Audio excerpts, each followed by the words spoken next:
নমস্কার, আমি একটি আবৃত্তি বলছি। জন্মভূমি রবীন্দ্রনাথ ঠাকুর।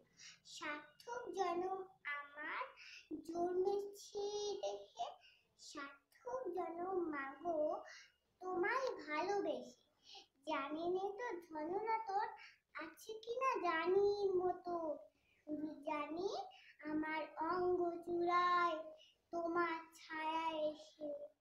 কোন বনেতে জানি রে ফুল গন্ধে এমন করে আকুল, কোন গগনে উঠে রে চাঁদ এমন হাসি হেসে।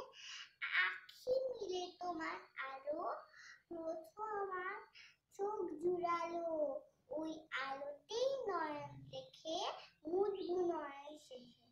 সার্থক জনম আমার জন্মেছি দেশে, সার্থক জনম মাগো তোমায় ভালোবেসে।